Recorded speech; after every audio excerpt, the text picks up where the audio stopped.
हम किसी समय कोई प्लानिंग कर रहे हैं या कोई कार्य कर रहे हैं, उस समय कोई छींक देता है तो उस कार्य होता है कि नहीं, ये जरूरी नहीं है कि कार्य होगा या नहीं होगा। नहीं भी होगा तो ये भी जरूरी नहीं है, होगा ये भी जरूरी नहीं है।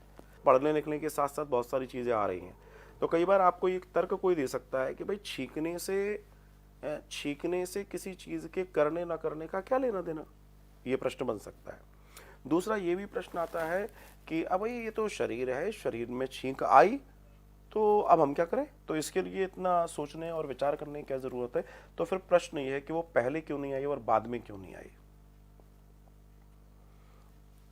पहले क्यों नहीं आई, बाद में क्यों नहीं आई।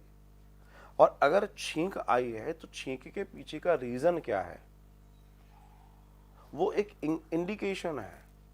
प्रकृति ही है ना, हम प्रकृति में ही तो रहते हैं, तो प्रकृति इंडिकेट कैसे करेगी।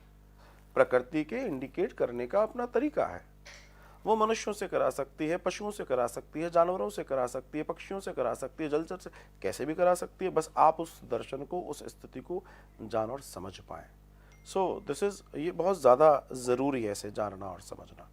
तो मेरा ऐसा कहना है, कई बार जैसे हम निकल रहे हैं, जा रहे हैं, तो कुछ देर के लिए उस कार्य को 2 मिनट रुक जाएं, ठहर जाएं, फिर आरंभ करें, कल्याण होगा।